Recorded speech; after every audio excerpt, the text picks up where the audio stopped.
ជំរាបសួរទូរទស្សនិកជនជាទីមេត្រីថ្ងៃនេះយើងមានបទសម្ភាសន៍ពិសេសមួយដែលមានលោកដុកទ័រវិជ្ជបណ្ឌិត2នាក់មកពីទីក្រុង Long Beach ដែលយើងនឹងមកពិភាក្សាអំពីជំងឺរបេងដែលខ្មែរយើងមានកើតជាច្រើននៅស្រុកខ្មែរហើយក្នុងពេលនេះក៏មានឆ្លងមកដល់អ្នកនៅទីក្រុង Long Beach ដែរសូមជម្រាបសួរដុកទ័រជម្រាបសួរសូមមេត្តាជួយណែនាំខ្លួនឲ្យស្គាល់ឲ្យទូរទស្សនិកជនស្គាល់ផង Introduce yourself. So my name is Yo Eleni. I'm the TB clinician for the city of Long Beach. So I work with public health, and so in my position, I see all the cases of tuberculosis that occur in the city of Long Beach. ហើយខ្ញុំក៏ជាវិជ្ជបណ្ឌិតតាន់សុងដែលបងប្អូនទាំងអស់គ្នាបែបស្គាល់ខ្ញុំហើយនៅទីក្រុង Long Beach ហើយខ្ញុំគាត់ជួយអ្នកបកប្រែឲ្យគាត់ទៀតហើយក៏មានលទ្ធភាពអាចសួរឲ្យឆ្លើយនៅសំណួរផ្សេងៗរបស់បងប្អូនដែរហើយឲ្យព័ត៌មានអំពីរឿងជំងឺរបេងនេះគាត់ជាដុកទ័រយោអេឡូនីគាត់ជាប្រធានពេទ្យខាងផ្នែករបេងនៅមន្ទីរសុខាភិបាលនៅទីក្រុង Long Beach យើងនេះហើយគាត់បានឃើញលក្ខណៈអ្នកជំងឺច្រើនដែលមានជំងឺរបេងនេះហើយគាត់ចង់ថ្ងៃនេះដើម្បីមកជូនព័ត៌មានដល់បងប្អូនទាំងអស់គ្នាដើម្បីឲ្យជ្រាបអំពីរឿងនេះបាទអរសូមអរគុណល្ងាចនេះយើងមានបទសម្ភាសន៍ពិសេសហើយយើងមាន telephone line open សម្រាប់ទូរទស្សនិកជននៅតាមផ្ទះដែលអាចទូរស័ព្ទមកសួរដុកទ័របានផ្ទាល់ក្នុងពេលឥឡូវនេះ telephone line open 562 372 3788 562 377 37 88លោកអ្នកអាចខលមកបានពេលណាក៏បានដែរប៉ុន្តែនៅក្នុងជាបឋមនេះខ្ញុំសូមសួរលោកដុកទ័រអំពីរឿងជំងឺរបេងថាតើអ្វីទៅជាជំងឺរបេងហ្នឹងហើយមូលហេតុថាម៉េចបានយើងដឹងថាវាជាកើតរបេង He's asking what is TB and how you know somebody suffer from tuberculosis. Well, tuberculosis is an infection. It's actually the oldest infection in the world we know, and perhaps it has done more devastation than any other infectious disease. It was said that in 1900 that 1/7 of all the people who had ever died had died of tuberculosis. So historically it was a very bad and a fatal disease often, but in modern times we have good treatments. Okay. គាត់ថាជំងឺរបេងជាជំងឺមួយដែលចាស់ជាងគេបំផុតហើយជំងឺនេះជាជំងឺដែលហងៃអភិបាលបានប៉ុន្តែពីដើមជាជំងឺមួយតាមប្រវត្តិសាស្ត្រជាជំងឺកាចសាហាវណាស់នៅឆ្នាំសតវត្សទី19ជាដើមក្នុង1នាក់ក្នុងចំណោម7នាក់ដែលមានជំងឺរបេងនេះអាចស្លាប់ដូច្នេះគឺជាជំងឺមួយដែលសាហាវជាងគេបំផុតក៏ប៉ុន្តែសប្តាហ៍ថ្ងៃនេះជំងឺនេះអាចព្យាបាលបានបងប្អូនបើកើតជំងឺហ្នឹងអាចព្យាបាលបានមិនអាចមិនត្រូវស្លាប់បាទត្រូវស្លាប់បាទហើយយើងធ្វើម៉េចបានដឹងថាកើតរបេងថាតើខ្ញុំសម្គាល់របៀបយ៉ាងម៉េចបានថាជាអ្នកកើតរបេង How you know somebody suffer from tuberculosis? What are the signs and symptoms? So the typical presentation for tuberculosis is cough for more than 2 or 3 weeks and night sweats, fever, and weight loss. Many patients also have maybe shortness of breath, which comes on rather suddenly, or what we call hemoptysis, which is coughing up blood from the lungs. គាត់ថាជំងឺរបេងអាចសម្គាល់បានថាយើងម្នាក់នោះបើក្អកលើសពី3អាទិត្យហើយមានក្តៅខ្លួនច្រើនតែពេលយប់ហើយបែកញើសហើយស្រក់សាច់ហើយជួនកាលអាចក្អកឈាមដែរនេះជាសញ្ញាដែលត្រូវតែនឹកដល់របេងជំងឺបាទបើអញ្ចឹងបើសិនជាអ្នកណានៅតាមផ្ទះមានក្អកច្រើនដងអញ្ចឹងប្រហែលពី3អាទិត្យទៅហើយក្អកមកជួនកាលចេញឈាមរៀងក្តៅខ្លួនអីហ្នឹងគួរតែទៅកន្លែងពេទ្យរបេងហ្នឹងដើម្បីថេស្តមើលឲ្យដឹងថាតើកើតរបេងមែនឬមិនមែនព្រោះជួនកាលវាមិនមែនជួនកាលវាមែនហើយបើសិនជាមែនក៏យើងអាចព្យាបាលបានដែរជំងឺហ្នឹងបាទ he was saying that anybody who suffer the symptom that you mentioned should go to the doctor ទៅ doctor របស់យើងទៅអ្នកជំងឺរបស់យើងអូទៅជំងឺទៅ family doctor Yeah family doctor family doctor បានបញ្ជូនទៅ not the TB clinic only when the doctor ទទួលមកពី family doctor អូខេតែអញ្ចឹងយើងត្រូវទៅ family doctor family doctor យើងពិនិត្យហើយបានបើគេសង្ស័យគេនឹងបញ្ជូនយើងទៅ doctor ល្បីអូខេសង្ស័យឬក៏គេមិនអាចព្យាបាលតាមត្រឹមត្រូវគេមករក ដើម្បីរកឯកទេសអ្នកខាងល្បែង Oh, okay, okay. So I like to emphasize particularly fever, cough, weight loss, and night sweats because those symptoms are characteristic and they occur relatively early. So you want to go see your doctor when the disease is early before it is advanced because the treatment is 100% curative if you see the doctor and get treated from the beginning. Okay. ក៏ចង់បញ្ជាក់ទៀតថារោគសញ្ញារបស់ល្បែងគឺទី1ក្តៅខ្លួនហើយគឺថាស្រាវសៀវហើយបែកញើសពេលយប់ក្តៅខ្លួនបែកញើសស្រក់សាច់ហើយនោះហើយតែទៅព្យាបាលអាចជាបានជាពិសេសពេលមុនដំបូងបើថាទុកយូរទៅព្យាបាលកាន់តែពិបាកទៅទៀត វារៀលកាន់តែខ្លាំងទៅនាំឲ្យពិបាកម្ល៉េះហើយបើសិនជាយើងមានសញ្ញានឹងចេញមកហើយយើងគួរតែទៅ doctor family doctor របស់យើងហើយឲ្យគេពិនិត្យមើលថាតើវារបៀបយ៉ាងម៉េចដើម្បីអាចជួយព្យាបាលចុះតើជំងឺនឹងអាចឆ្លងបានដែរឬទេ Is that disease contagious? Yes, the disease is contagious, but it's different from some common illnesses that you know about, like measles is very contagious. For instance, if you're exposed to somebody with measles and you have not had it, 9 out of 10 people will get the infection. Whereas with tuberculosis, it takes repeated exposure to somebody. The disease is caused when somebody coughs or sings or sneezes, they bring a lot of water droplets into the air. And if you're near that person and you breathe in the air, which has water droplets containing the germs, and those germs go inside through your mouth down into your lungs, and they stay there, and they actually go throughout your body. And most people don't feel badly at that point because it's usually a small number of germs. And it's only months or even years later that the disease gets enough strength to make you sick. So we have two things we talk about. Infection, if you are coughing and you have germs in the air you exhale, I can breathe that in and I get a tuberculosis infection. But I am not sick. But it may be months or many years later when the germs get stronger and then I get the tuberculosis disease. I see. Okay. គាត់ថាជំងឺនេះអាចឆ្លងបានក៏ប៉ុន្តែឆ្លងមិនមែនឆ្លងខ្លាំងដូចជាកជ្រិលហើយ chicken pox too ដូចកជ្រិលអូអាហ្នឹងគ្រាន់តែនៅក្នុងបន្ទប់ជាមួយគ្នាបានឆ្លងហើយអូខេកជ្រិលឆ្លងអាក្រក់ណាស់ចឹងមកថានៅស្រុកយើងឲ្យតែកើតកជ្រិលកាត់ chicken pox អត់ស្វាយអូมันកើតមកគ្រួសារទាំងអស់មិនហើយប៉ុន្តែបេងពិបាកបន្តិចក៏ប៉ុន្តែឆ្លងទៅតាមទឹកមាត់វាតាមខ្យល់ចូលទៅដល់ទឹកហ្នឹងចូលទៅក្នុងខ្លួនយើងទៅវាចូលទៅរំសាយចូលក្នុងខ្លួនទាំងអស់ក៏ប៉ុន្តែសំខាន់ជាងគេគឺថាមេរោគហ្នឹងចូលទៅខ្លួនមិនធ្វើឲ្យយើងឈឺភ្លាមដូចប្រាសាយដូចអីទេតើរាប់អាទិត្យរាប់ខែហើយពេលហ្នឹងវាមានកម្លាំងខ្លាំងហើយខ្លួនយើងខ្សោយផងពេលហ្នឹងហើយគឺចេញមកជាជំងឺជាសញ្ញា Oh, okay. Right now we have a caller. បងសុំសួរសំណួរទៅដុកទ័រមកបងអូដាក់ចុះបាត់ហើយ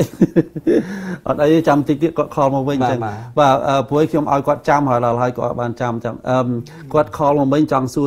សំណួរមួយពីជំងឺរបេងហ្នឹងបើសិនជាបាយនេះសូមជួយ call មកម្ដងទៀតព្រោះអីខ្ញុំអត់ចង់ interrupt. Okay, he called already. He asked me to wait. Okay, បងឯងអាចសួរដុកទ័របានបាទសូមសួរទៅបាទខ្ញុំមានសំណួរមួយសួរទៅលោកដុកទ័រណាបាទតើជំងឺរបេងហ្នឹងជាជំងឺតពូជឬយ៉ាងម៉េចបាទអរគុណមានសំណួរតែប៉ុណ្្នឹងមួយហ្នឹងទេបាទ Okay. Is a disease hereditary? This is a very good question because for thousands of years, many doctors and philosophers and patients thought that it was a hereditary disease because it often ran in the same family. But the reason it ran in the same family was because they had great exposure. One person is sick, he's coughing, everybody else is breathing the same air, and that's why it was felt. But we know since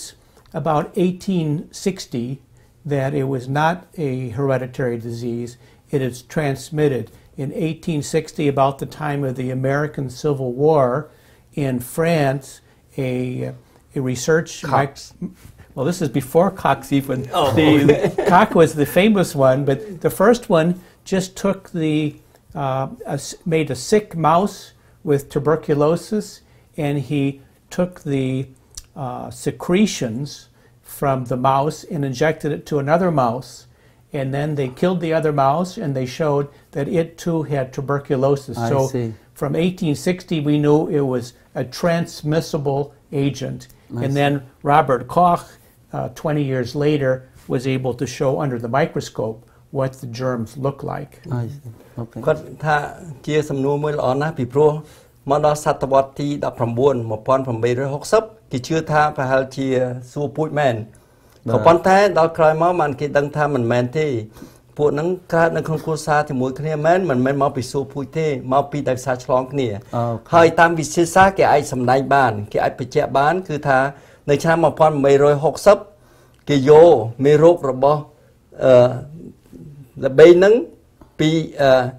កដៅមួយទៅកដៅមួយគេឃើញទៅអាចបានហើយមួយឆ្នាំក្រោយមកទៀតមានដុកទ័រ Robert Koch គាត់យកអាហ្នឹងទៅធ្វើជាមេរោគយកមកឆ្លុះនៅក្នុងអតិខមពុទ្រុខមទស្សមីក្រូស្កូបឃើញទៅស្រាប់តែឃើញមេរោគហើយគាត់ Bacillus de Koch គេហៅឈ្មោះហ្នឹងមេរោគ Bacillus de Koch មេរោគហើយបានគេស្គាល់ថាមេរោគដោយសារហ្នឹងឲ្យឈ្មោះគាត់ហ្មងគាត់បានឈ្មោះហ្នឹងបើអញ្ចឹងមេរោគល្បីហ្នឹងមិនមែនជាមេរោគដោយកើតដោយពូជទេបើថាមានអ្នកណាម្នាក់កើតក្នុងគ្រួសារហើយអ្នកផ្សេងទៀតអត់អាចកើតបានទេក៏ប៉ុន្តែដែលកើតមកដោយនៅក្នុងគ្រួសារហ្នឹងដោយថាយើងនៅរស់នៅជាមួយគ្នាយើងញ៉ាំទឹកសឡជាមួយគ្នាយើងនិយាយចិត្តគ្នាយើង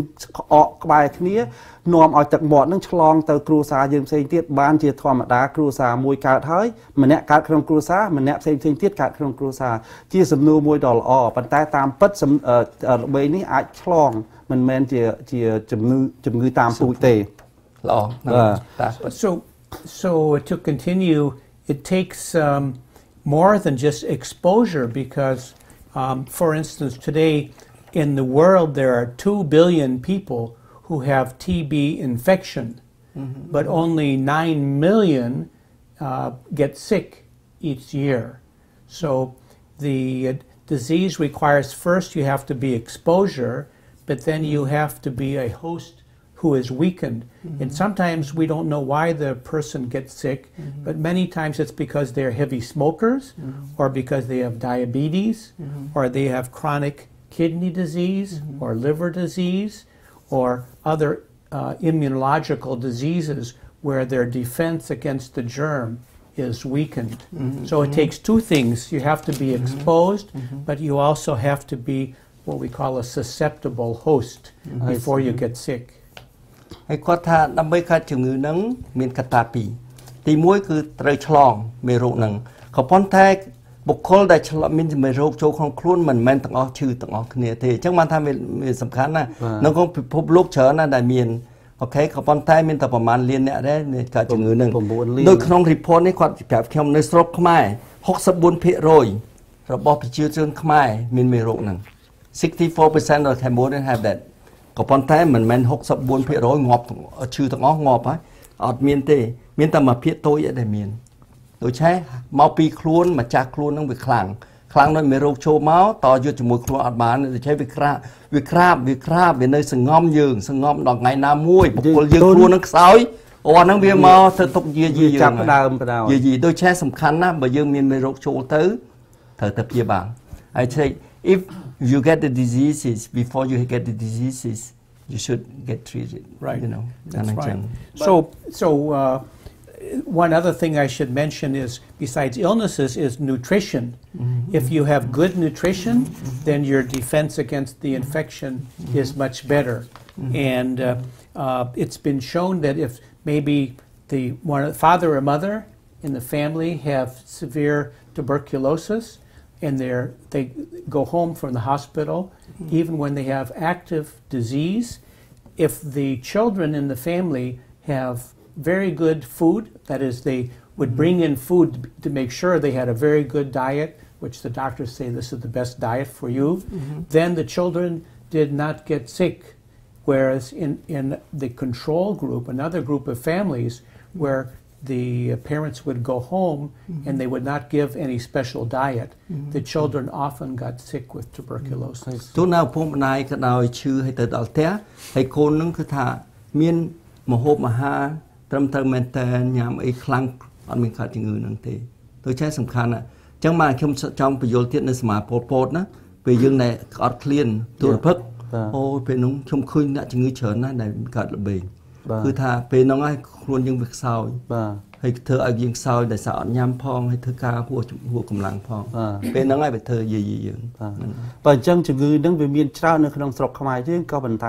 vì ở trên mà thua ca tế buổi khuôn dương khăn dương chừng ngư khuôn dương nâng vay chừng chừng ngư nâng hai ta cho mà hộp ở quay tới đây dương ai nhằm tôi đang bay ở miền cầm lăng khăn đang bay cà phê chừng ngư ở tầng nâng. Asking if there is particular food that make you more stronger to fight against the disease. Actually, a better immune system. Actually, the special study was done in England in 1925. To 1930. So I know they had lots of potatoes, but the main thing is they had fruits, vegetables, protein, meat, fish, and in a general way, but it was not a specific diet, but what at the time was felt to be good for them. And I think whether you have a Cambodian diet or American diet is not so important as the quantities is sufficient so you are well nourished. I see. I see. Cáiศึกษาในឆ្នាំ1925នៅ30នៅប្រទេសអង់គ្លេសគេថានៅពេលនោះគេមាន potato ដូចដលងហើយសាច់ហើយនឹងផ្លែឈើហើយនឹងត្រីក៏ប៉ុន្តែគេថាមិនសំខាន់ទេម្ហូបខ្មែរក៏ដោយអាមេរិកក៏ដោយធ្វើម៉េចឲ្យតែយើងញ៉ាំទៅឆ្អែតល្មមឲ្យមានសុខភាពល្អមានទៅធ្វើការសិតល្អបើអញ្ចឹងជាពិសេសគឺថាម្ហូបយើងញ៉ាំគ្រប់គ្រាន់ញ៉ាំបាទតែកាលណាយើងញ៉ាំម្ហូបគ្រប់គ្រាន់ទៅយើងមានកម្លាំងយើងមាន better defense system បាទមានកម្លាំងការពារមេរោគរបស់យើងនឹងវាខ្លាំងជាងមេរោគដែលមកអង្គុយចាំតែយាយីយើងហ្នឹងបាទមានម្ហូបអីដែលយើងញ៉ាំទៅដែលនាំឲ្យអាចកើតបានដែរអត់ទេ Is there any disease that can cause you to have any food? Yes, more prone to get the disease. Not food, but certain other illnesses. This is the important thing because in Cambodia today, 1 out of every 200 people has tuberculosis disease. So it's very common. And coming to America, if you're a Cambodian, you may have a better, lower risk if you eat well, you don't smoke, you take care of yourself, you have regular exercise and good health habits. But as you get older, your resistance goes down. And also if you catch a disease, if you have, for instance, AIDS or HIV disease, or if you have rheumatoid arthritis, and there are medications that they give for rheumatoid arthritis sometimes will cause tuberculosis that's existing in your body to flare up. So the doctors usually will ask you or they will test you to see if you've been exposed to TB with a skin test or a blood test. And if it shows you've been exposed to tuberculosis infection, then they will treat you preventatively before they give you medication for the arthritis. I see. មានសេចក្តីថាជំងឺហ្នឹងនៅស្រុកយើងក្នុង200នាក់ម្នាក់កើតហើយក៏ប៉ុន្តែមកអាមេរិកវាដោយសារយើងញ៉ាំគ្រប់គ្រាន់យើងធ្វើ exercise ហាត់ប្រាណច្រើនហើយគឺថាជីវិតយើងស្រួលជាងនៅស្រុកខ្មែរក៏មានតិចដែរក៏ប៉ុន្តែករណីដែលយើងចាស់កាន់តែចាស់ជារៀតទៅហើយយើងមានជំងឺអីផ្សេងទៀតដែលធ្វើឲ្យ immune system ឲ្យខ្លួនយើងខ្សោយដូចជា AIDS ហើយជួនកាលកាត់ arthritis គេឲ្យថ្នាំដើម្បីឲ្យ immune system ចុះព្រោះ arthritis វាខ្លាំងពេកថ្នាំឈឺខ្លួនប្រាណ arthritis គឺស្លាកដៃស្លាកជើងយល់ទេហើយពេលនោះហើយដែលមនុស្សកើតមេរោគនឹងកើតខាងច្រើនក៏ប៉ុន្តែនៅស្រុកនេះគេមានថ្នាំគេយកធ្វើតេស្តធ្វើមើលតែយើងកើតអត់ហើយក៏ជួនកាលយក skin ធ្វើស្បែក chúa rồi cô khi vô chìm thầm mưa khơi và trong môn nâng cái ao thân năm arthritis màu dương nắng thân năm chưa sạ đại sạ chưa nắng cái tẹt dương mưa sân thật tao dương miền chụp ngư được bê nâng ọt và sân chỉ dương miền hái kia có phá chỉ mà nào đây bôi nôm ai là bê những việc cả làng màu bôi cả na dương chia bao chừng ngư muối nôm ai chừng ngư muối làng màu vì nôm phải bộ bạn nó không luôn từ đại. So they said before you give medication to treat arthritis, they test you to see have it. If you have arthritis and you have this power to withhold the medicine for arthritis, but it's a catch-22. Yeah. If you don't get the medicine for arthritis, you suffer the other way too. See? But after they take the preventive medicine for tuberculosis, then they can treat the arthritis. So both tuberculosis and the arthritis can be controlled. ที่สำคัญจริงๆคือញ៉ាំប្រសាថ្នាំពេលណាអត់តន់ឈឺខ្ញុំដឹងហើយពេលយើងមកអាមេរិកកាលនោះគេជួយយើងឲ្យគេឲ្យយើងញ៉ាំថ្នាំភាគច្រើនអត់ញ៉ាំទេព្រោះអត់ឈឺភាគច្រើនសារភាពមិនហ្នឹងត្រូវហើយខ្ញុំជាដើមញ៉ាំថ្នាំតែ2ថ្ងៃដំបូង3ថ្ងៃតែបាត់ហើយជប់បោះចោលហើយថ្នាំ He said the whole say he said he took only 2 days 3 days he threw away never take it លេងដំបូង Well with tuberculosis medication, we have a special way of treating the patients now. If they have active disease, we treat by directly observed therapy. So my nurses will go to their house to give them their medication and watch them swallow the medication. Okay. Or yeah. Some patients come to the clinic but we watch them swallow the medication, and this makes a big difference from 70% cure when they take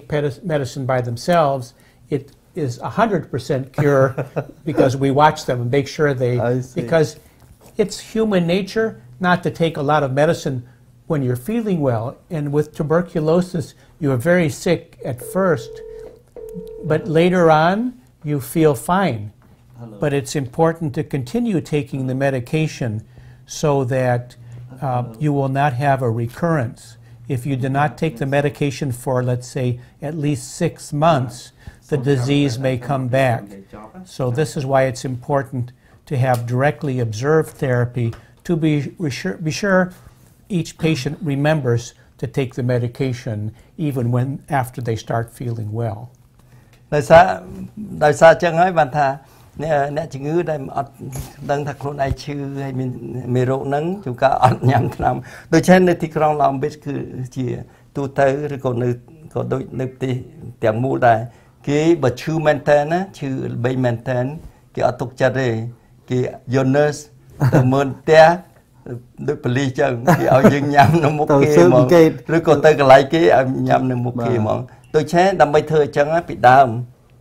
70% ទេជាឥឡូវដល់ 100% ដោយសារចឹង 100% ជាដោយសារតែគេមានលើទៅតាមស៊ើបគេដល់ផ្ទះគាត់ថាហ្នឹងមិនមែនកំហុសអ្នកណាហ្នឹងជាធម្មជាតិរបស់មនុស្សធម្មតាចឹងទេបើយើងអត់ឃើញឈឺផងញ៉ាំទៅអីញ៉ាំថ្នាំទៅអីដូច្នេះជាការធម្មតាបើញ៉ាំទៅវាជាដូចគេគាត់ថាចង់ជួយយើងអត់ជាប៉ុណ្្នឹងហើយបាទគេជួយបងមានសំណួរអីដែរបង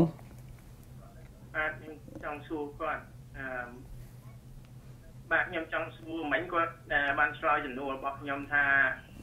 រោគក្បែងនេះមិនមែនជាជំងឺសួរពូជតពូជទេជាជំងឺឆ្លងបាទដូច្នេះជំងឺឆ្លងនេះបើតាមមើលទៅវាមិនជាធ្ងន់ធ្ងរឬយ៉ាងម៉េចបាទអាចអ្នកដាក់អ្នកជំងឺហ្នឹងនៅរស់ជាមួយនឹងអ្នកធម្មតាបានឬទេឬក៏ដាក់នៅរស់ដោយឡែកពីគ្នាបាទ Oh, okay. Okay, he's asking whether the patient need to be isolated. If you said it's a contagion, why should they be isolated or no? Not to live in a family. This is a very important question because if you have active disease and are not taking medication, when you cough or sneeze or sing, people around you can contract the disease from you. So initially, when we make the diagnosis, we do insist on isolation.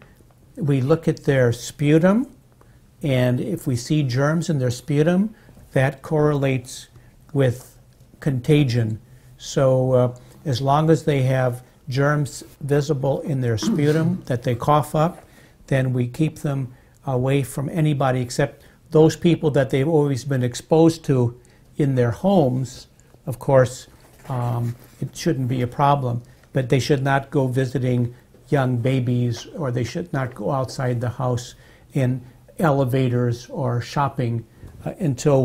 the initial, usually the first month of treatment is usually sufficient, after which they will not be contagious anymore. គេថាបើអ្នកជំងឺដែលកើតជំងឺល្បីហ្នឹងមុននឹងគេវិនិច្ឆ័យថាកើតជំងឺគឺយកស្លេសទៅមើលស្លេសទៅយកទៅមើលក្នុងមីក្រូស្កូបអតិប្រតិទូអតិទៅមើលទៅឃើញមានមេរោគហ្នឹងអ្នកហ្នឹងត្រូវព្យាបាលហើយគេមិនចង់ឲ្យកូនអ្នកហ្នឹង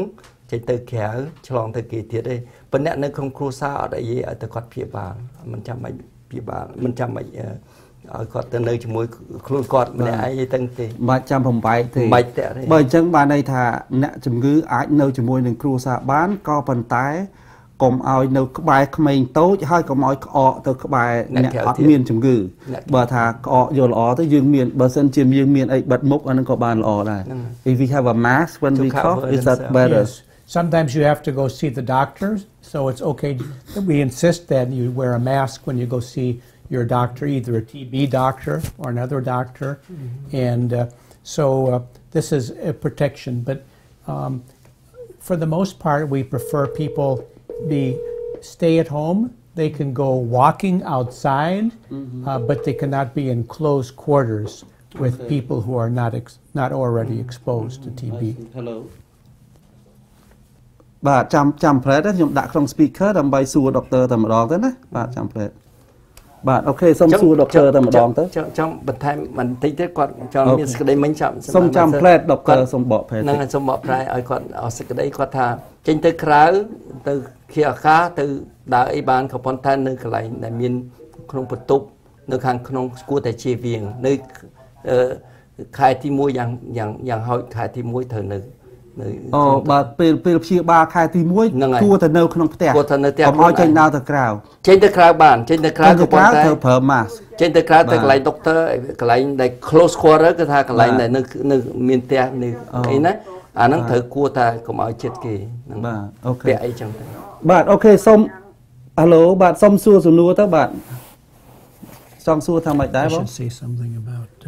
contact investigation ខ្ញុំចង់សួរសំណួរខ្ញុំហ៎ក្អកនៅវាក្អកយូរហើយប៉ុន្តែក្អកទៅហូបឆ្នាំទៅបាត់យូរហើយមកទៀតឥឡូវវាមកញឹកមានឆ្លែតក្អកមានឆ្លែតប្រហែលមកពីខ្ញុំ allergy ឆ្នាំក៏មិនដឹងប៉ុន្តែខ្ញុំធ្លាប់ក្អកតាំងពីក្មេងម្ល៉េះហើយខ្ញុំក្អកហ្នឹងមានឆ្លែត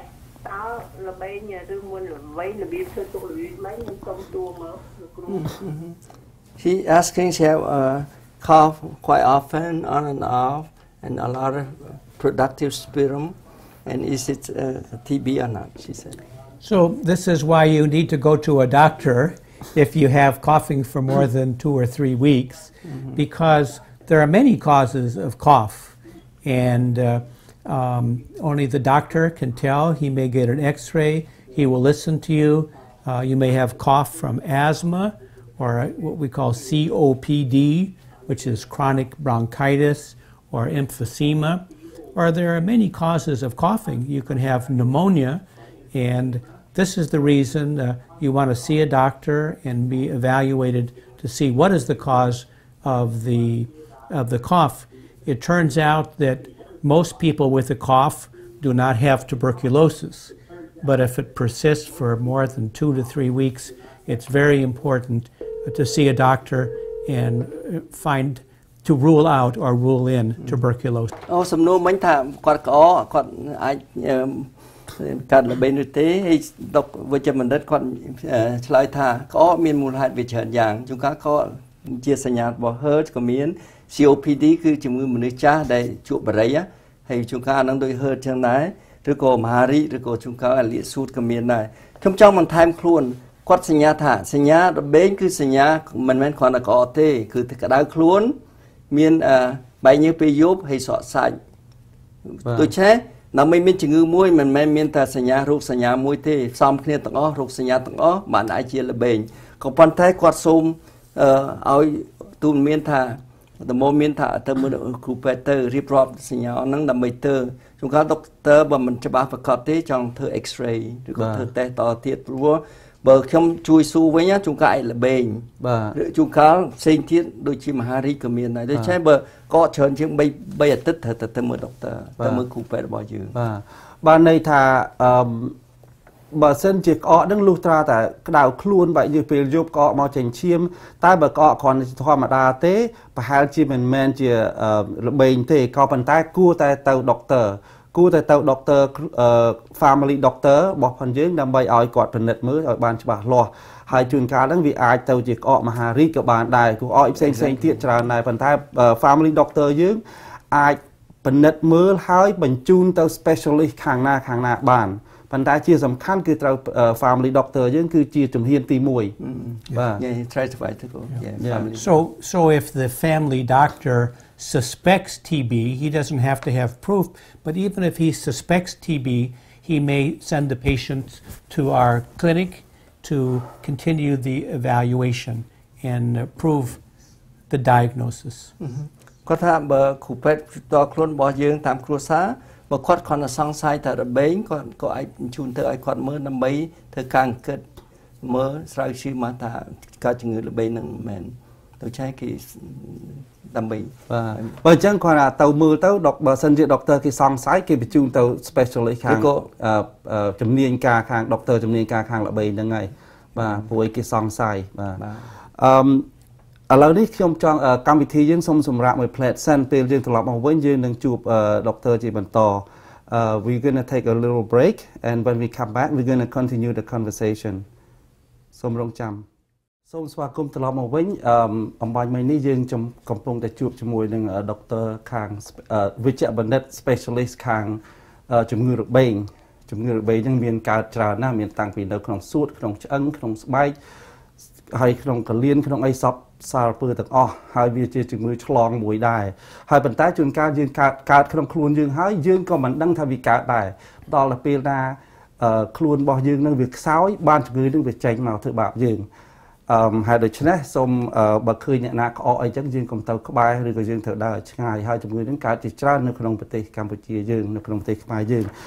ជាបន្តទៅនេះខ្ញុំសូមសួរដុកទ័របន្តទៅទៀតហើយទូរទស្សនិកជនក៏អាច call មកសួរដុកទ័របានដែរ telephone line នៅលើកញ្ចក់ទូរទស្សន៍នឹងស្រាប់តែម្ដងតើយើងព្យាបាលរបេងនឹងតាមរបៀបណាទៅហើយតើរយៈពេលប៉ុណ្ណាបានជាអាចព្យាបាលបានដឹងថាជាពិតប្រាកដ He said how do you treat TB and how long does the treatment last Well, we treat with antibiotics, and most patients we give 4 antibiotics at first, and then we do special tests to see which drugs are the best, and eventually they usually have only 2. But for the first 2 months, we usually treat 4 antibiotics, isoniazid, rifampin, and PZA, and ethambutol. These are names that are not familiar to most people. But we treat them and then we do tests to be sure that they have a good response. So we repeat their x-rays and make sure that the disease is going away. And we also do other tests to be sure that the antibiotics are the correct ones. ពិធីព្យាបាលគឺមុនដំបូងក្នុង2ខែមុនដំបូងគឺគេរះយកហ្មងគឺថាព្យាបាលដោយថ្នាំសាស4មុខទី1គឺ INH isoniazid ទី2 rifampin ទី3 PZA ហើយ ethambutol ជាហើយក្រោយពីព្យាបាលនឹងហើយគេធ្វើតេស្តទៀតគេធ្វើតេស្តថាថ្នាំណាដែលត្រូវព្យាបាលដែលវាមានស័ក្តិសិទ្ធិ So the length of treatment depends on the patient's illness and also his response. Okay. But usually it lasts at least 6 months. Okay. But the patient isn't isolated for that time. Patient can often go back to work after 1 month or 2 months. But they need to continue the medication so that every last germ is inactivated and cannot cause a problem in the future. គេថាព្យាបាលក្នុងរយៈពេលតាមធម្មតា6ខែក៏ប៉ុន្តែវាស៊ីសងនឹងបុគ្គលម្នាក់ៗហើយទី2 ដោយការត្រូវឬមិនត្រូវតើឲ្យទៅឆាប់ជាឬមិនឆាប់ជាទីគឺថាអ្នកជំងឺអាចទៅព្យាបាលមួយខែទៅ2ខែអាចទៅធ្វើការជាធម្មតាពីព្រោះពេលហ្នឹងហើយមេរោគវាក្រាបហើយដូច្នេះត្រូវអាចទៅបាទន័យថាជំងឺហ្នឹងពេលព្យាបាលយើងប្រើថ្នាំខ្មែរយើងគេហៅថាអង់ទីបាយអូទិកក្នុងភាសាបារាំងឬក៏ថ្នាំផ្សះជាភាសាថាគេប្រើថ្នាំផ្សះព្យាបាលប្រើហើយដុកទ័រហ្នឹងមកតេស្តយើងមើលដែរថាតើខ្លួនយើងហ្នឹងវាព្យាបាលបានឬមិនបានជាមួយថ្នាំហ្នឹងតិចតួចហើយរយៈពេលដែលព្យាបាលនោះក្នុងរវាង6ខែហើយដូច្នេះបងដែលកំពុងតែខលមកមិញហ្នឹងបើថាឃើញហើយដុកទ័រថាព្យាបាលក្នុងរយៈពេលប្រហែលជា6ខែហើយប្រើថ្នាំផ្សះដើម្បីព្យាបាលប៉ុន្តែថ្នាំផ្សះហ្នឹងមានកំណត់មិនមែនថាផ្ញើអត់មានកំណត់ទេផ្ញើwhat do you say 4 times or 4 the 4 antibiotic អូថ្នាំផ្សះ4មុខថ្នាំផ្សះ4មុខមិនមែនថ្នាំផ្សះ1មុខទេព្រោះហើយបើថាចង់ព្យាបាលដល់ទៅខាងដុកទ័រខាងជំនាញការមិនអាចទៅដុកទ័រធម្មតាបានទេដល់ដុកទ័រខាងដុកទ័រល្បីហ្នឹងបានគេឲ្យបើព្រោះថ្នាំផ្សះវាមានច្រើនយ៉ាងមិនមែនមានខ្ញុំស្មានមានវិយ៉ាងខ្ញុំអត់ដឹងតែអំពីសូលីនមួយប៉ុន្តែតាមពិតមិនមែនទេមាន4យ៉ាងថ្នាំផ្សះ4យ៉ាងដាក់ដើម្បីព្យាបាលជំងឺល្បីហ្នឹងបាទហើយព្យាបាលក្នុងរវាង6ខែប៉ុន្តែក្នុងរវាងព្យាបាលហ្នឹងយើងអាចទៅធ្វើការបានបាទព្រោះថ្នាំហ្នឹងកាលណាព្យាបាលទៅគេតេស្តមើលបើថាឃើញវាក្រាបហើយយើងអាចទៅព្យាបាលបានបាទអាចធ្វើការបានអាចធ្វើការបានបាទអាចធ្វើការបានតើយើងធ្វើរបៀបយ៉ាងម៉េចដើម្បីការពារខ្លួនយើងជាសំខាន់ដើម្បីកុំឲ្យកាត់ឆ្លងជំងឺរបេងនឹងមកពីអ្នកផ្សេងតើយើងមានវិធីអ្វីការពារដែរ Is there any way we can a person can protect from catching the disease the TB What measure would anyone would take The best way to protect yourself is to if somebody that you are living with or you're very close to or you're working with is coughing, be sure to tell them to cover their mouth when they cough. And if they are coughing for more than 2 weeks, it's important to urge your friend or loved one or family member to see the doctor to find out if they have tuberculosis and make sure that they do not spread it to other people. And our nurses are trained, once we have a patient with tuberculosis, to go out and visit the family, and we bring them in, and we make sure that everybody that they have contact with is well and has not been exposed to the disease. And if they have a positive test, a skin test or a blood test, then we treat them with usually one pill a day for a period of time to prevent them from getting sick. So it's important, and this goes back historically for hundreds of years. In some cities in Europe, you were required to report anybody you thought might have tuberculosis. And in the city of Naples in Italy, they said, if you do not report a family member who seems to be sick, then they force you to leave the city forever. You're expulsed from the city forever. គាត់ថាបើយើងជាពួកម៉ាឬក៏ញាតិមិត្តអីណាបើតាក្អកលើពី2អាទិត្យហើយយើងគួរតែជំរុញឬក៏ឲ្យដំបូន្មានថាអ្នកនោះត្រូវយកទៅមើលវិជ្ជបណ្ឌិតដើម្បីថាមានរបេងឬក៏អីជំងឺអីផ្សេងទៀតបានហើយជាពិសេសបើនៅក្នុងគ្រួសារគេមានគិលានុបដ្ឋាយិកាទៅមើលផ្ទះយើងទៅហើយជំរុញតាមអ្នកណាមានឈឺមានសញ្ញាអីទេហើយគេឲ្យសមាជិកគ្រួសារទាំងអស់ហ្នឹងទៅធ្វើតេស្តហ្នឹងបើថាធ្វើហើយគឺថាគួរតែព្យាបាលគឺថាតាមប្រវត្តិនៅអឺរ៉ុបជាដើមគេថានៅជាង 1000 ឆ្នាំមុនណានៅប្រទេសអ៊ីតាលីទីក្រុងមួយហៅណេប៉ូអូទៅទាំងសបាយគេមានច្បាប់មួយបើអ្នកឯងមិនបណ្ដឹងអ្នកគ្រួសារថាមានជំងឺល្បីឬក៏សង្ស័យមានជំងឺអ្នកនឹងគេនាលទេទៅភូមិផ្សេងទៀតនាលទេហ្មងនាលទេទៅភូមិផ្សេងទៀតមិនឲ្យនៅណេប៉ូគឺថាដល់ប៉ុណ្ណឹងបើអញ្ចឹងបានន័យថាបើសិនជាឧទាហរណ៍ដែលយើងទៅស្រុកខ្មែរដែលមានអ្នកមានជំងឺរបេងច្រើនហើយយើងជួបប្រទេសដែលអ្នកមានក្អកយើងគួរតែជំរុញអ្នកនឹងឲ្យទៅជួបនឹងដុកទ័រហើយយើង គួរតែកុំទៅក្បែរអ្នកដែលមានជំងឺក្អកហ្នឹងដើម្បីការពារខ្លួនយើងកុំឲ្យឆ្លងមកដល់ខ្លួនយើងថាឲ្យជួយជំរុញជួយណែនាំអ្នកហ្នឹងឲ្យទៅដុកទ័រជាសំខាន់បំផុតបាទឥឡូវនេះខ្ញុំចង់ត្រឡប់មកក្នុងទីក្រុងខ្មែរយើងនៅឡង់ប៊ិចម្ដងព្រោះខ្មែរនៅឡង់ប៊ិចយើងជាច្រើនខ្ញុំចង់ដឹងថាតើមានខ្មែរយើងប្រមាណអ្នកដែរដែលមានជំងឺរបេងហ្នឹងសពថ្ងៃ Want to talk about here locally in Long Beach? Yeah. How many patients are of Cambodian origin? Yeah. So this is a very important question, and that's one reason why I'm here today is because half of all the patients that we see with tuberculosis disease are from Southeast Asia,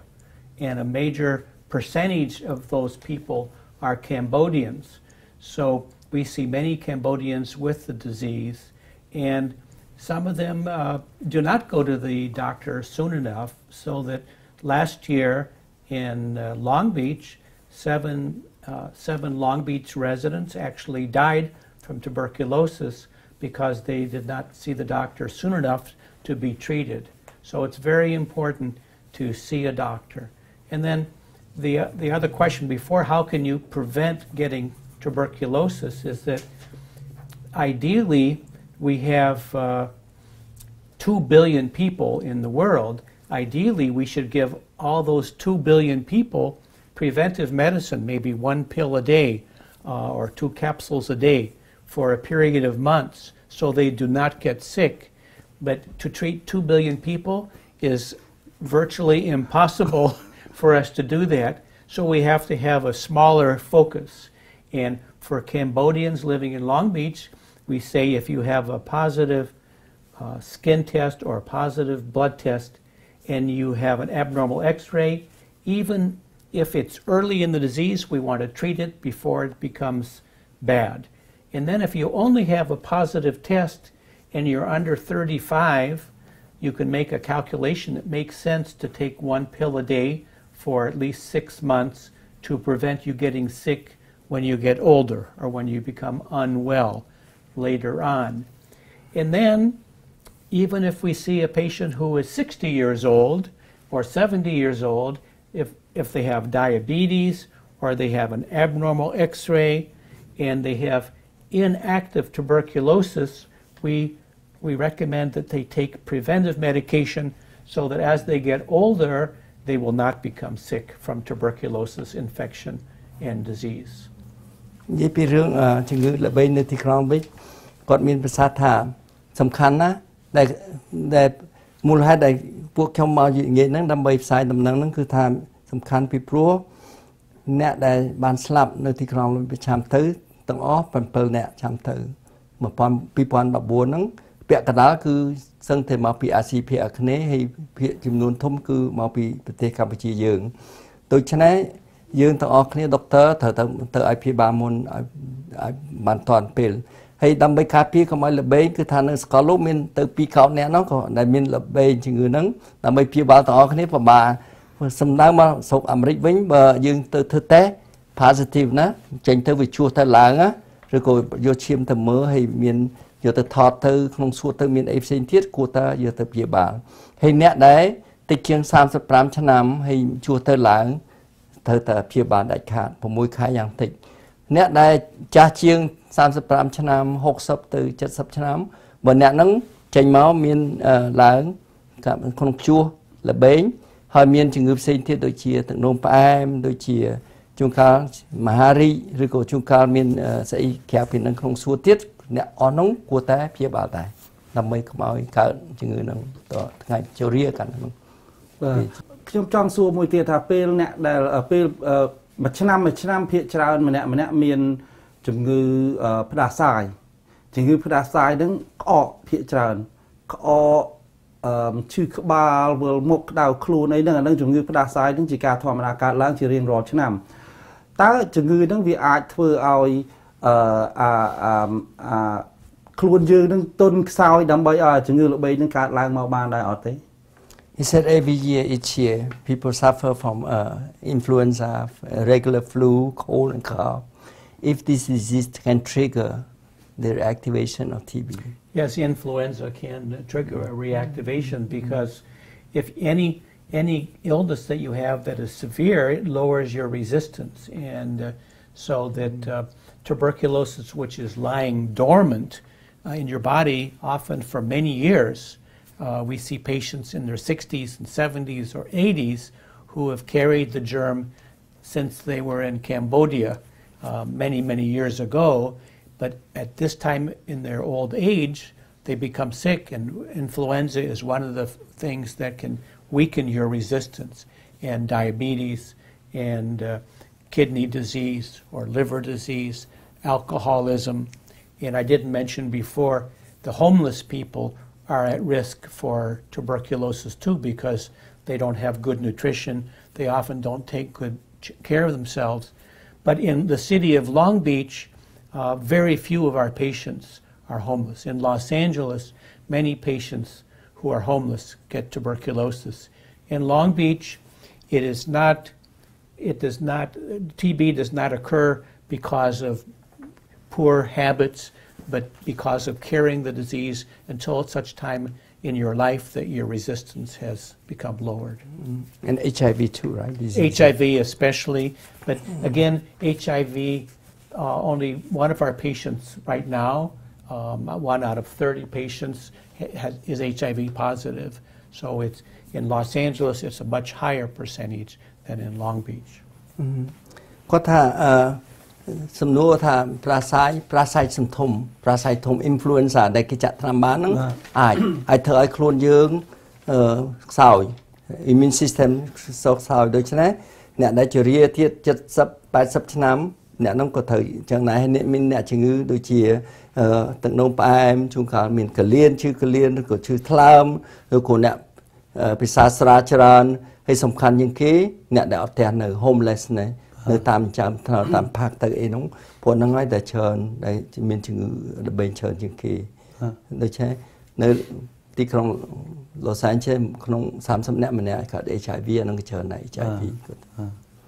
បើអញ្ចឹងនៅក្នុង Long Beach យើងហ្នឹងវាមានមនុស្សកើតតិចជាងហើយឆ្នាំមុនដុកទ័រថាស្លាប់ខ្មែរយើងអស់ប្រហែលជា7នាក់ He said Cambodian in Long Beach 7 Cambodian died. Actually 8 people in about a year died of tuberculosis. 8នាក់ and 3 of them were Cambodian. Oh, yeah. So ខ្មែរ3នាក់ស្លាប់8នាក់អាស៊ីទាំងអស់ប៉ុន្តែខ្មែរហ្នឹងប្រជាជនទាំងអស់ប្រជាជនទាំងអស់អាស៊ីវា8នាក់ស្លាប់ប៉ុន្តែក្នុង8នាក់ហ្នឹង3នាក់ខ្មែរហ្នឹងបាទតើក្នុងដំណាក់កាលណាដែរដែលស្លាប់ហ្នឹងដូចថាដំណាក់កាលដំបូងកណ្ដាលឬក៏ពេលព្យាបាលបាន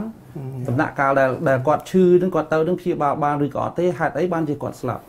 What's the cause? ជំងឺនឹងព្យាបាលបាន What's the cause of disease on what stage of the TB diseases at the time of their death? This is difficult for me to provide details, but the reason I know this information that we've been discussing is that the California law requires you to report a patient who has tuberculosis or a patient who has suspected tuberculosis. And if they go to the outpatient clinic, then they come to see me. So I know all those patients in the outpatient clinic, and none of them have died over the 4 years I've been here. But the patients who died went to hospital and were never well enough to leave the hospital, but they have to be reported to me, so I know about them. Okay. And what's clear is that they were very sick when they went to the hospital. And this is why we say you should, when you're just becoming ill, you're coughing 2 or 3 weeks, starting to lose weight, having fever and night sweats, that's the time you want to seek help, because we can treat it very easily then and we have 100% cure. But the patients who we know, the Cambodian patients we know, they were relatively old and they had several chronic diseases, which makes them more susceptible to, but I do not know personally the Cambodian patients or the others who died in hospital, because I only see them after they leave the hospital. Oh, okay. Yeah. But I collect all the information, and we want to take care of people both in outpatient, but we also want to keep people well so they never have to go to the hospital. งั้นถ้าสนุกถ้าនៅដំណាក់ណាជំងឺនឹងពិបាកឆ្លើយនៅក្នុងកាលីហ្វ័រញ៉ីនៅកូនដូចនៅអាមេរិកទាំងអស់គ្នាដែរថាមានច្បាប់មួយថាមានជំងឺឆ្លងត្រូវតែបដិងទៅទីពេទ្យខ្ញុំដឹងហើយដូចខ្ញុំឃើញមានជំងឺអីចឹងខ្ញុំទៅ report public health department miso ជាដើមតែ TB ចឹងអាហ្នឹង reportable communicable disease ត្រូវ report ទៅឲ្យដឹងគាត់ដឹងថាជំងឺរបស់គាត់ដែលព្យាបាលនៅក្រៅទីពេទ្យណានៅក្នុង clinic ជំងឺគាត់ទាំងអស់គឺថាជាទាំងអស់អត់មានស្លាប់ទេគាត់ដែលបានទទួលសេចក្តីរាយការណ៍គឺអ្នកជំងឺដែលឈឺធ្ងន់មែនទែនដែលទីពេទ្យឲ្យស្លាប់ទៅហើយគេអត់ដឹងថាមកពីអីដល់ក្រោយមកទៀតគេដឹងថាឈឺឲ្យមក report គាត់ដឹងពួកហ្នឹងច្រើនតែជារាយហើយមានជំងឺច្រើនគ្រប់មុខទឹកនោមផ្អែមស្អីទៅឈឺទៅហើយមូលហេតុចម្បងគឺថាដោយសារល្បែងហើយវាថែមជំងឺអីផ្សេងទៀតដូចឆេះបើគាត់ព្យាបាលមុនហ្នឹងទៅគាត់អត់បានឈឺស្លាប់ទេវាចឹងបានន័យថាពេលគាត់ទៅដុកទ័រហ្នឹងគាត់និយាយថាយឺតពេលបាត់ទៅហើយបើសិនជាគាត់ចាប់ផ្ដើមឈឺភ្លាមដំបូងឧទាហរណ៍ថាចេះក្អកក្តៅខ្លួនហើយនឹងស្រកទម្ងន់ភ្លាមហ្នឹងគឺចាប់ទៅដុកទ័រភ្លាមអាហ្នឹងព្យាបាលបាន 100% តែម្ដងអត់មានបញ្ហាទេតែបើសិនជាឈឺធ្ងន់ហើយមានជំងឺផ្សេងទៀតផងដូចជាទឹកនោមផ្អែមដូចជា HIV អីហ្នឹងចូលផ្សំមកដល់ពេលខ្លាំងហើយបានទៅដុកទ័រអានឹងដុកទ័រជួយអត់បានហើយទី1ខ្ញុំចង់ឆ្លើយក្នុងនីតិរបស់ខ្ញុំជាដុកទ័រគឺថាសង្ស័យតែអាជាតិអាស៊ីយើងដែលមកពីស្រុកខ្មែរអានឹងត្រូវសង្ស័យមែនតើថា OTB ហើយត្រូវ put on the list ថា TB ត្រូវគិតមួយអ្នកនឹងសរសាច់ត្រូវតែ index of suspicion of TB those who come from Cambodia like that this is the Gotch law which says that if you suspect TB you must report it. So as soon as they report it to us, we are in touch with the hospital, and not all doctors are used to taking care of tuberculosis patients. So we consult with the hospital and we advise them and we encourage them to start treatment very early as soon as you suspect tuberculosis, because that's the time when in the early stages when you're most likely to have cure. ជួនកាលទីពេទ្យភាពធ្វើសេចក្តីរាយការណ៍ទៅគាត់ហើយដុកទ័រខ្លះអត់គិតទេអត់គិតថា TB ភ្លេចជួនកាលភ្លេចព្រោះអត់សូវមានដល់ភ្លេចទៅអត់បានព្យាបាលបើដឹងភ្លាមព្យាបាលភ្លាមនឹងជាអូខេចឹងបានន័យថានៅជំងឺរបេងហ្នឹងនៅស្រុកយើងនៅស្រុកអាមេរិកនេះអត់សូវមានកើតទេអត់សូវមានទេភាគច្រើនគឺនៅស្រុកខ្មែរនៅស្រុកអាស៊ីហ្នឹងតែម្ដងភាគច្រើនមកពីឆ្លងពីគ្នាមនុស្សច្រើនដើរក្អកទៅឆ្លងពីគ្នាហើយណាមួយកន្លែងខ្លះមានមនុស្សភាគច្រើននៅស្រុកខ្មែរយើងញ៉ាំអត់គ្រប់គ្រាន់បាទ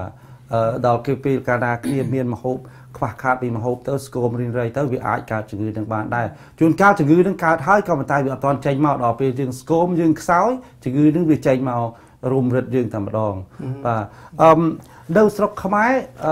បើសិនជាឧទាហរណ៍អ្នកនៅអាមេរិកនេះចង់ទៅលេងនៅស្រុកខ្មែរតើមានចាក់ថ្នាំអីការពារបានទេចាក់ថ្នាំការពារហ្នឹងតើការពារអីដែរវាមានជាងការពារជំងឺរបេងហ្នឹងដែរអត់ទេ He said if American or Cambodian American want to visit Cambodia is there any vaccine to prevent TB Is there a vaccine Any vaccine The only vaccine we have is called the BCG and in Cambodia most children get BCG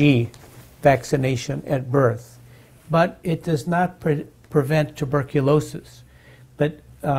tuberculosis affects initially the lungs, but after you have infection, the germs go throughout the body. And the most feared aspect of TB in children is meningitis, where it goes to the brain. And BCG does provide a lot of protection against tuberculosis meningitis. And unfortunately, we don't have a vaccine which protects against pulmonary tuberculosis, but it may limit it. It may be that you'll only have lymph gland swelling because you have some resistance, or it may go to your kidney or your liver or bone, any part of the body. And we talk. There's a lot of publicity now about HIV disease making you susceptible to tuberculosis, but we've only had HIV disease for 35 years, and for thousands of years we've had tuberculosis. So the historians have looked, and they say that in the centuries where there was a lot of starvation or a lot of people had very poor nutrition, tuberculosis was very common. And since 1900, actually tuberculosis started coming down even before we had antibiotics. And they believe that's because nutrition was better. And we also had sanatorias. We put people in the mountaintops where they got fresh air and good sunshine. And we think that also helped many people get better, because many people would get tuberculosis and heal spontaneously. But now we'd rather have 100% cures. So if you have TB, we would prefer to treat it and not wait to see if it gets worse. ឆ្លើយវិញដែរប៉ុន្តែខ្ញុំអត់អីទេខ្ញុំនិយាយបានធ្វើខ្ញុំកត់ទុកណាដុកទ័រឆ្លើយវិញគេថាមានជំងឺមានថ្នាំចាក់ថ្នាំដែរមួយហៅ BCG គេថា Bacil Guera and Calmette Guera យើងជា Bacil ដែលឈ្មោះបារាំងអ្នកណាដែលមានចំណុចមួយខ្ញុំមានកន្លែងហ្នឹងកាលយើងនៅតូចយើងចាក់ you have a mark here that's it BCG ហើយអ្នកជំងឺខ្ញុំរាល់ថ្ងៃចឹងដែរ if they born in Cambodia or in Mexico they get the BCG at birth ពេលណាកំណើតមកកាន់មក BCG មិនអាចការពារល្បែងសួតបានទេសំខាន់ជាងគេចំពោះទៅរកគឺដើម្បីលាកខួរក្បាលដោយសារល្បែងលាកខួរក្បាលខ្ញុំឃើញជំងឺលាកខួរក្បាលនៅក្មេងគឺថាកើតទៅពិការហ្មងអ្នកហ្នឹងកើតឯសារ the kid affected with meningitis tuberculosis or they have become handicapped or disabled kid many very severe very worse form ដូច្នេះជំងឺល្បែងនោះវាអាចទៅក្នុងកូនកដោខ្មែរយើងហៅមរិញចូលទៅក្នុង kidney ក្នុងកលៀនឬក៏នៅក្នុងឆ្អឹងក៏បានដែរគេដឹងថាពីដើមគេថា HIV នឹងធ្វើឲ្យអ្នកនឹងមាន TB ប៉ុន្តែគាត់ថាជំងឺនឹង HIV តែ35ឆ្នាំហើយជំងឺល្បែងគេរាប់ពាន់ឆ្នាំមកគេដឹងថាពីដើមឲ្យតែញ៉ាំគ្រប់គ្រាន់អ្នកនោះមិនអាចកើតជំងឺទេពីព្រោះតាំងពី1990មកជំងឺល្បែងធ្លាក់ចូលដោយសារញ៉ាំគ្រប់គ្រាន់មុននឹងមានថ្នាំសាសតទៀតហើយពីដើមតាមពិតព្យាបាលជំងឺល្បែងគេយកម្នាក់ហ្នឹងទៅគេនៅភ្នំមកគេហៅ sanatorium ពីដើមនៅភ្នំដើម្បីឲ្យមានខ្យល់កាលល្អក៏អាចជាបានដែរក៏ប៉ុន្តែមិនច្រើនទេឥឡូវមានថ្នាំ 100% ពីដើមជាយ៉ាងច្រើន10នាក់ព្រោះឲ្យតែខ្លួនខ្លាំងអាចតទល់វាបានអូខេហើយនេះជំងឺហ្នឹងវាមានដែរក៏តែវាក្រាបជួនកាលបាទវាមានភាគច្រើនតែវាក្រាបបាទជាពិសេសគឺថានៅអាស៊ីយើងនឹងតែម្ដងបើពួកអឺរ៉ុបដូចអត់សូវមានទេមើលទៅនងឥឡូវវាអត់សូវមានទេព្រោះជីវភាព standard of living high you know បាទចុះបើសិនជាអ្នកទទួលឧទាហរណ៍ថាគ្នាស្ត្រីដែលកើតកូនត្រូវវះឬក៏កើតកូនហើយអស់ឈាមច្រើនអញ្ចឹងដល់ហើយគ្នាត្រូវការបញ្ចូលឈាមហើយអ្នកដែលឲ្យឈាមនឹងមកអ្នកនឹងធ្លាប់មានល្បែងថាតើឈាមនឹងអាចឆ្លងមកបានដែរអត់ He said is the woman need blood transfusion can she get the TB from the blood it's very very rare it can happen but it's not common ក៏តែអាចកើតឡើងដែរក៏ប៉ុន្តែកម្រមែនតើកម្រដូចមិនសូវមានទេបើអញ្ចឹងជំងឺល្បែងហ្នឹងវាឆ្លងទៅតាមទឹកមាត់វាអត់ឆ្លងតាមឈាមទេអត់ទេហើយទី1គឺឈាមគេយកទៅមើលមុនទៅយកឈាមគេយកទៅគេឆែកមើលជំងឺដែលគេអាចឆ្លងបានអស់ហើយបាទ donor គេឆែកពួកហ្នឹងមុននឹងយកឈាមមុននឹងយកឈាមឆែកមើលបើអញ្ចឹងបើឥឡូវនេះខ្ញុំនិយាយទៅចូលក្នុងនេះបន្តិចតាមការភាពស្រឡាញ់របស់ពួកអឺរ៉ុបកាលណាស្រឡាញ់គ្នាគេថើបគ្នានឹងមាត់ដល់ថើបគ្នានឹងមាត់ទឹកមាត់វាឆ្លងទៅវិញទៅមកបើអញ្ចឹងបានន័យថាកាលណាម្នាក់នឹងមានល្បែងម្នាក់ទៀតក៏មានប្រពន្ធនឹងក៏ត្រូវមានដែរព្រោះឆ្លងតាមទឹកមាត់ហ្នឹងហើយអញ្ចឹងis a kissing French kissing can transmit the disease? No, actually, kissing or sharing food does not transmit the disease, except with one exception. In Mexico, they like to drink unpasteurized milk, and sometimes the cows have tuberculosis. It's called Mycobacterium bovis. Bovis means cow. And if you drink milk from this cow, which has not been pasteurized, then you can get tuberculosis, especially tuberculosis of the bones. Okay. And also in Los Angeles, they sell not only unpasteurized milk from Mexico, but they sell cheeses, cheese which was not pasteurized. And eating this cheese can also spread tuberculosis. Mm-hmm. But normally, but otherwise, you only get tuberculosis from inhaling. You breathe, somebody coughs, sneezes, or sings. Maybe if you go to the opera and you hear somebody singing, don't get too close to them if they have tuberculosis. ឆ្លងល្បែងគឺឆ្លងទៅតាមអាដែងកំហាក់ slash មិនមែនដោយសារទឹកមាត់ដូចជាថាគ្នាឬក៏ប្រើសភាឬក៏សមជាមួយគ្នាមិនអាចទេមានរបៀបដែលឆ្លងមួយយ៉ាងទីគឺដោយសារញ៉ាំទឹកដោះគោឬក៏ញ៉ាំ cheese fromage ដែលគេមិន pasteurize មិនដឹងបងប្អូនដឹងទេ pasteurization បានន័យថាម៉េច pasteurization បើអាចអនុញ្ញាតឲ្យខ្ញុំបញ្យល់បន្តិចក៏បានដែរ pasteurization គឺជាមេថូតដើម្បី sterilize ទឹកដោះគោដោយរបៀបមិនកំដាប់ដោយមិនធ្វើឲ្យកម្ដៅវាគឺកម្ដៅវាបន្តិចតួចក៏ប៉ុន្តែច្រើនដងរយៈយូរចឹងទៅសម្រាប់មេរោគបានដើម្បីឲ្យសម្រាប់មេរោគនៅក្នុងទឹកយើងត្រូវដាំពុះ 100% ដាំពុះ 100% វាអាដែល milk វា taste no good ដូច្នេះគេដាក់ឲ្យវាតិចក៏ប៉ុន្តែឲ្យយូរមានមេថូតគេអាហ្នឹងគេហៅ pasteurization មេថូតដែលយើងញ៉ាំអីទាំងអស់ហ្នឹងគេហៅ pasteurization I explain what the process of pasteurization mean you know so pasteurization អាចមិនមេរោគហ្នឹងមិនពួកនៅមិចស៊ីកូគេអត់ញ៉ាំ pasteurize ពួកហ្នឹងអាចឆ្លងទៅមេរោគហ្នឹងឬក៏យកទឹកដោះគោហ្នឹងយកទៅធ្វើជា cheese អាហ្នឹងក៏អាចឆ្លងខ្មែរយើងហៅថាទឹកដោះគោឆៅបានន័យតែច្បាច់ចេញមកពីគោដែលមានច្បាច់ចេញមកពីគោដែលមានរបេងយើងញ៉ាំទឹកដោះគោនឹងទៅអាចកើតទៅជាអាចឆ្លងរបេងបានតែបើសិនជាធម្មតាដែលទឹកដោះគោដែលគេលក់នៅផ្សារហ្នឹងទឹកដោះគោហ្នឹងគេត្រូវកម្ដៅវាម្ដងតិចម្ដងតិចដើម្បីសម្លាប់មេរោគហ្នឹង process ហ្នឹងអាហ្នឹងក្បួនហ្នឹងគេហៅថា pasteurize ដើម្បីសម្លាប់មេរោគនៅក្នុងទឹកដោះគោហ្នឹងបានគេយកមកលក់នៅផ្សារអាហ្នឹងទៅគឺថាមេរោគនៅក្នុងហ្នឹងងាប់អស់ហើយគេអត់ធ្វើឲ្យពុះទេតែកាលណាគេធ្វើឲ្យពុះទៅវានាំឲ្យអស់ជាតិឆ្ងាញ់ដល់អញ្ចឹងទៅគេគ្រាន់តែកម្ដៅតិចឲ្យយូរទៅដើម្បីសម្លាប់មេរោគនៅក្នុងផ្សារយើងមានសពមុខទាំងអស់អញ្ចឹងបានន័យថានេះខ្ញុំហើយមួយទៀតថាដុកទ័រថា